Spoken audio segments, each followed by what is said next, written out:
বিসমিল্লাহির রহমানির রহিম। আসসালামু আলাইকুম রহমতুল্লাহি ওয়া বারাকাতুহু। প্রিয় শিক্ষার্থী, আপনারা কেমন আছেন?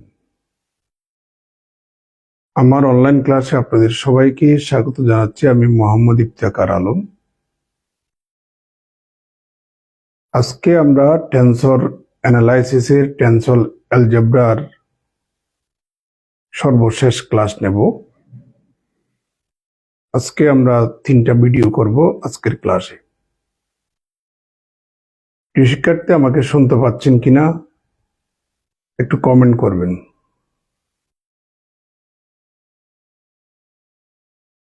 A covariant tensor has components twice x minus z, x square y, yz in rectangular coordinates. Then find its covariant components in cylindrical coordinates. এটা ন্যাশনাল ইউনিভার্সিটিতে 2008 সালে আসছে, ঢাকা ইউনিভার্সিটিতে আসছে 2013 সালে। প্রিয় শিক্ষার্থী, প্রশ্নটা আমি বুঝিয়ে দিই। আপনারা জানেন যে রেক্টেঙ্গুলার কোঅর্ডিনেটস তথা Cartesian coordinates x Y Z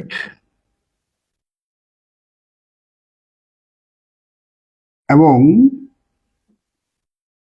cylindrical coordinates হচ্ছে রো ফাই জেড। অনেক বইতে আর থিটা জেড বলেছে, অনেক বইতে রো ফাই জেড বলেছে। আমরা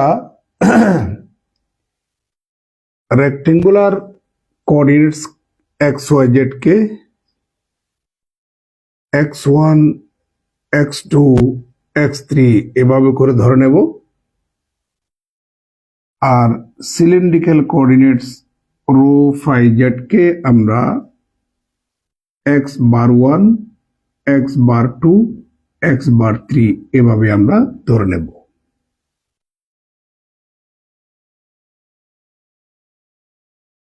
কেমন? আচ্ছা,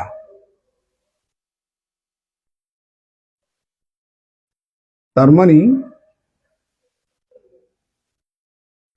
x1 equal to x equal to x1, y equal to x2, z equal to x3। এটার আবার x কিউব কিংবা এটারে x স্কয়ার বলা যাবে না। and রো সমান x বার 1, ফাই সমান হচ্ছে x বার 2, z সমান হচ্ছে x বার 3।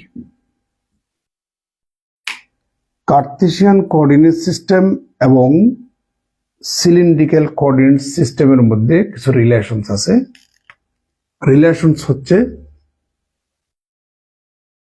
এক্স এর পরিবর্তে রো কস ফাই, ওয়াই এর পরিবর্তে রো সাইন ফাই, জেড এর পরিবর্তে জেড বসাতে হয়। বুঝতে পারছেন? তার মানে এক্স সমান হচ্ছে x1, তার মানে x1 সমান আমাকে বসাতে হবে রো কস ফাই, ওয়াই সমান হচ্ছে x2, x2 সমান বসাতে হবে রো সাইন ফাই, আর জেড সমান হচ্ছে x3 সমান বসাতে হবে আমাকে জেড। রেক্টেঙ্গুলার কোঅর্ডিনেট সিস্টেমে কোভেরিয়েন্ট টেনসর কম্পোনেন্টস এটা প্রশ্নের মধ্যে দেওয়া আছে। তার মানে বার মুক্ত কোঅর্ডিনেট সিস্টেমে কোভেরিয়েন্ট টেনসর কম্পোনেন্টস এটাকে আমরা ধরে নেব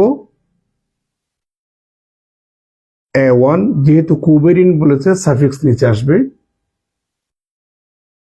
twice x minus z, A2 সমান x স্কয়ার y, A3 সমান ওয়াই জেড। এখন সিলিন্ড্রিক্যাল কোঅর্ডিনেট সিস্টেমে, তার মানে বারযুক্ত কোঅর্ডিনেট সিস্টেমে আমাদের A1, A2, A3 এর কোভেরিয়েন্ট কম্পোনেন্টস তথা আমাকে বের করতে হবে A bar 1, A bar 2, A bar 3 আমাদেরকে বের করতে হবে। দেখা যাচ্ছে? প্রিয় শিক্ষার্থী, আমরা x এর মান z এর মান বসিয়ে দেব। x সমান হচ্ছে রো ফাই cos ফাই, তার মানে 2 rho cos phi minus z সমান z। এই যে x সমান রো cos ফাই, তার মানে rho square cos square phi into y সমান হচ্ছে রো সাইন ফাই, তার মানে rho cube cos square phi sine phi. y সমান হচ্ছে রো সাইন ফাই, z সমান তো z। তো আমাকে A1 বারের মান বের করতে হবে, A2 বারের মান বের করতে হবে, A3 এর বারের মান বের করতে হবে। বুঝতে পারছেন? আমি এখানে লিখতেছি যেহেতু আমার জায়গা স্বল্পতা, তার মানে আমাকে বের করতে হবে A1 বার সমান A2 বার সমান A3 বার সমান আমাকে বের করতে হবে। প্রিয় শিক্ষার্থী, আমরা টেনসর ল অফ ট্রান্সফরমেশন থেকে আমরা জানি আমরা জানি AI bar equal to del x এ, যেহেতু নিচে সাফিক্স, এখানে বার আই হবে, এখানে আপনি আলফা ধরেন, আলফাটা আই রেসপেক্টে যেখানে আই ছিল সেই জায়গায় আপনি আলফাটা বসিয়ে দেবেন। হোয়ার আলফা সমান হচ্ছে 1, 2, 3। প্রিয় শিক্ষার্থী, this is the covariant tensor law of transformation. আমাদেরকে বের করতে হবে A বার 1। তাহলে ইফ যদি i ইকুয়াল টু আমরা 1 বসাই, তাহলে A বার 1 সমান এখানে পাচ্ছি del x alpha del x bar 1 A alpha. আলফার মান 1, 2, 3, del x 1 del x bar 1 A1 plus del x 2 del x bar 1 A2 del x 3 del x bar 1 A3। তার মানে আলফার মান 1, 2, 3 উল্লেখ, এখানে আলফাটা হচ্ছে আরবিট্রারি সাফিক্স। প্রিয় শিক্ষার্থী, আমি যদি A1 বারের মান যদি বের করতে পারি, আপনারা সিমিলারলি A2 বারের মান বের করতে পারবেন, A3 বারের মান বের করতে পারবেন। এখন আমরা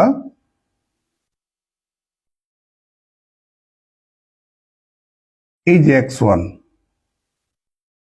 x1 সমান হচ্ছে আমাদের রো cos ফাই, আর x বার 1 সমান হচ্ছে রো। আমরা এখন মানগুলা বসাবো, আর A1 সমান আমরা আগে বের করে রাখছি, দিস ইজ, সেটা আমরা একটু পরে বসাবো। তাহলে A1টা একটু আমরা সামনে নিয়ে আসবো। ডেল এক্স বার 1 সমান হচ্ছে রো, আর x1 সমান হচ্ছে এই যে দেখেন রো cos ফাই। ঠিক আছে? আমার মনে হয় নিচে লিখলেই ভালো হবে, জায়গা হবে না, এই কারণে equal to A1 del del rho, ওই যে x⁻1 সমান হচ্ছে আমাদের রো, আর x1 সমান হচ্ছে rho cos phi plus A2 del del x⁻1 সমান রো, আর x2 সমান হচ্ছে রো sin phi। A3টা আমরা পরে বসাবো। ডেল ডেল x⁻ সমান হচ্ছে রো, আর x3 সমান এখানে জেড। প্রিয় শিক্ষার্থী, আপনারা জানেন পার্শিয়াল ডিফারেন্সিয়েশনের ক্ষেত্রে যার সাপেক্ষে পার্শিয়াল ডিফারেন্সিয়েশন করবেন সে ছাড়া বাকি 14 গোষ্ঠী যা আছে সবগুলা ধ্রুবক। তার আগে আমরা A1 এর ভ্যালুটা এখানে বসিয়ে দেব, 2 rho cos phi minus Z. তাহলে এটাকে যদি আপনি রো এর সাপেক্ষে করেন পার্শিয়াল ডিফারেন্সিয়েশন, যার সাপেক্ষে পার্শিয়াল ডিফারেন্সিয়েশন করবেন সেই ছাড়া বাকি 14 গোষ্ঠী যা আছে সবগুলা ধ্রুবক।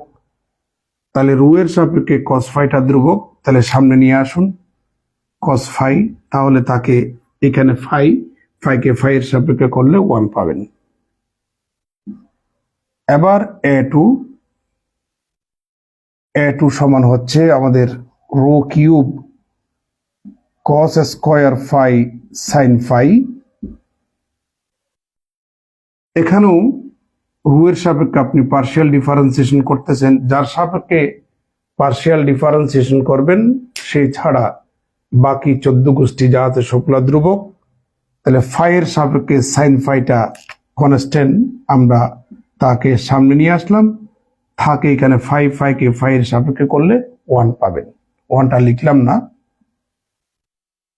আর A3 সমান এখানে দেখতেই পাচ্ছেন rho sin phi into z. জেডকে phi এর সাপেক্ষে যদি আপনি পার্শিয়াল ডিফারেন্সিয়েশন করেন, phi এর সাপেক্ষে জেডটা কনস্ট্যান্ট, এই জন্য তাকে ডিফারেন্সিয়েশন করলে আপনি 0 পাবেন। নিচে লিখলে কি আর দেখা যাবে? হ্যাঁ, আরেকটা লাইন দেখা যাবে, equal to 2 rho cos square phi minus Z cos phi। এখানে rho cube cos square phi sin square phi। প্রিয় শিক্ষার্থী,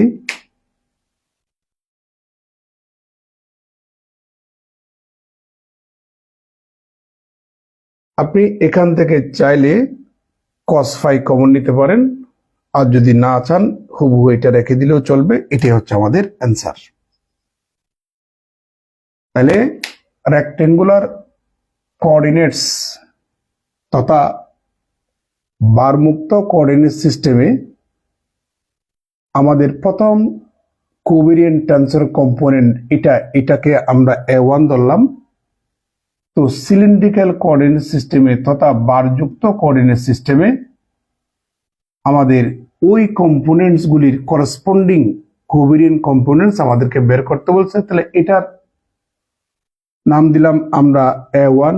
ওই যে বার মুক্ত তথা কার্তেশিয়ান বা রেক্টেঙ্গুলার কোঅর্ডিনেট সিস্টেমে, আর সিলিন্ড্রিক্যাল কোঅর্ডিনেট সিস্টেমে তথা বারযুক্ত কোঅর্ডিনেট সিস্টেমে আমরা তার করেসপন্ডিং কোভেরিয়েন্ট কম্পোনেন্টসকে আমরা ধরে নিয়েছি A1 বার। তাহলে আমরা A1 বারের মানটা বের করলাম। তাহলে A1টা এটা তথা কার্তেশিয়ান কোঅর্ডিনেট সিস্টেমে, আর এটি হচ্ছে আমাদের সিলিন্ড্রিক্যাল কোঅর্ডিনেট সিস্টেমে। সিমিলারলি আপনি যখন এখানে i এর মান 2 বসাবেন, তাহলে a2 বার পাবেন, তার মানে এখানে 2 হবে, এখানে 2 হবে, এখানে 2 হবে, এখানে 2 হবে, এখানে 2 হবে, বাকি সব ঠিক থাকবে। তারপরে x বার 2 সমান হচ্ছে 5, তাহলে 5 এর সাপেক্ষে আপনি পার্শিয়াল ডিফারেন্সিয়েশন করবেন, আপনি সিমিলারলি a2 বারের মানটা পেয়ে যাবেন। এবার a3 বারের মান যদি আপনি বের করতে চান, i এর মান আপনি 3 বসাবেন, আমি দেখাচ্ছি। তো এই রেজাল্টটা একটু আমি এখানে একটু লিখতে চাই। 2 rho cos square 5 minus z cos 5 plus rho cube cos square 5 sin square 5। প্রিয় শিক্ষার্থী, আমরা এখন a2 বারের মানটা বের করতে চাই। তাহলে i এর মান এখানে আপনি 2 বসাবেন এই জায়গায়, তাহলে এখানে 2 হবে, এখানে 2 হবে, বাকি সব ঠিক আছে। আর আলফাটা হচ্ছে আরবিট্রারি সাফিক্স, আপনি আলফার মান 1 2 3 বসাবেন, তাহলে এখানে আপনি 2 পাবেন, এখানেও 2 পাবেন, এখানেও 2 পাবেন। এখন প্রশ্ন হচ্ছে এখানে সামেশন সিম্বলটা নাই, তাহলে প্লাস দিলাম কোন দুঃখে? ওই যে আপনাদেরকে আনস্টাইন সামেশন কনভেনশন পড়াইছিলাম, আনস্টাইন সর্বপ্রথম এই সামেশন সিম্বলটা ব্যান করে দিয়েছেন, এই কারণে আসলে কিন্তু এখানে সামেশন সিম্বলটা আছে। প্রিয় শিক্ষার্থী, এখন আমরা a1টা সামনে নিয়ে আসলাম, x বার 2, x বার 2 সমান 5, তাহলে এখানে আপনি 5 বসাবেন, এখানেও 5 বসাবেন, এখানেও আপনি 5 বসাবেন।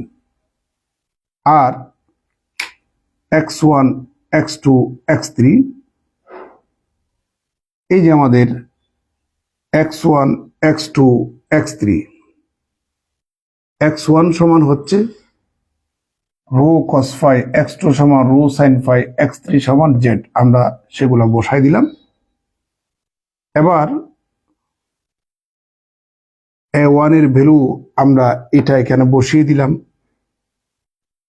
যার সাপেক্ষে পার্শিয়াল ডিফারেন্সিয়েশন করবেন সে ছাড়া বাকি 14 গোষ্ঠী যা আছে সবগুলো ধ্রুবক, আপনাদেরকে বলছিলাম। সেক্ষেত্রে রুটা কনস্ট্যান্ট, আর cos 5 কে করলে আপনি পাবেন মাইনাস sin 5। তাহলে এই জায়গায় আমি আর একটু ছোট করে লিখি যেহেতু জায়গা স্বল্পতা। a1 সমান হচ্ছে 2 রো cos 5 মাইনাস z, আর রোটা তো বসালাম, cos কে যদি 5 এর সাপেক্ষে পার্শিয়াল ডিফারেন্সিয়েশন করেন তাহলে এখানে পাবেন মাইনাস sin 5। পরে আমরা ক্যালকুলেশন করব। এবার a2 আমরা বসিয়ে দিলাম, এই যে 5 এর সাপেক্ষে যদি আপনি এটাকে করেন, রোটা 5 এর সাপেক্ষে কনস্ট্যান্ট, আপনি রোটাকে সরাসরি বসাই দেন যেহেতু সে কনস্ট্যান্ট। sin 5 কে 5 এর সাপেক্ষে করলে পাবেন আপনি cos 5। a3 আমরা বসিয়ে দিলাম, বাট 5 এর সাপেক্ষে জেডটা কনস্ট্যান্ট, এই জন্য 0। এবার এখানে কিছু ক্যালকুলেশন আছে। ইকুয়াল টু, আমরা প্রথমে এটা গুণ করি,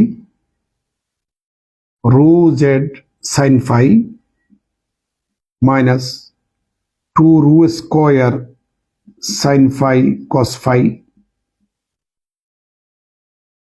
plus rho to the power 4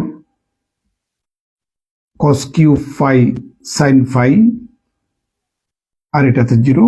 এটা হচ্ছে আমাদের রেজাল্ট। তার মানে আমরা a2 বারের মানটা পেয়ে গেলাম, rho Z sin 5 minus 2 rho square sin 5 cos 5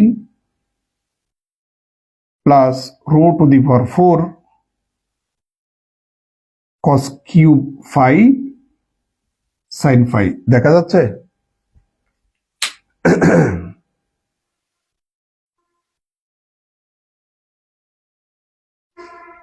প্রিয় শিক্ষার্থী, এবার আমরা a3 বারের মানটা বের করব।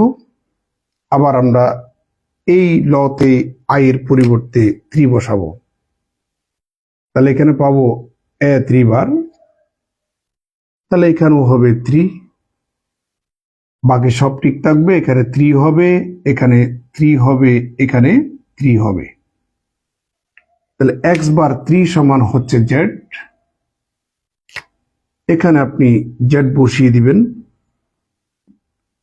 এখানে আপনি z বসিয়ে দিবেন, এখানে আপনি z বসিয়ে দিবেন। প্রিয় শিক্ষার্থী, a1 সমান আমরা এটা বসিয়ে দিলাম। আমি বলছিলাম আপনাদেরকে পার্শিয়াল ডিফারেন্সিয়েশন ক্ষেত্রে যার সাপেক্ষে পার্শিয়াল ডিফারেন্সিয়েশন করবেন সে ছাড়া বাকি 14 গোষ্ঠী যা আছে সবগুলা ধ্রুবক। তাহলে z এর সাপেক্ষে দিস ইজ কনস্ট্যান্ট, তাহলে তার মান কত? 0। এবার আমরা a2টা বসিয়ে দিলাম।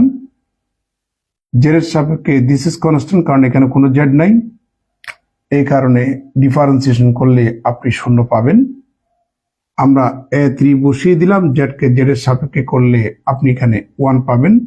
ফাইনালি আপনি a বার 3 সমান পাবেন রো z সাইন ফাই। শিক্ষার্থী, আমরা রো z সাইন ফাই পেয়ে গেলাম। অর্থাৎ আমরা সিলিন্ড্রিক্যাল কোঅর্ডিনেট সিস্টেমে এই 3টা কোভেরিয়েন্ট কম্পোনেন্টের করেসপন্ডিং কোভেরিয়েন্ট কম্পোনেন্টস আমরা বের করে নিলাম। এই 3টাই হচ্ছে আমাদের রেজাল্ট। আশা করি আপনারা বুঝছেন। যদি এরপরও কারো যদি কোনো বুঝতে কষ্ট হয়, আপনারা আমার নাম্বার জানেন, আমার নাম্বারে হোয়াটসঅ্যাপে নক দিয়েন অথবা এই ভিডিওতে কমেন্ট করলে হবে।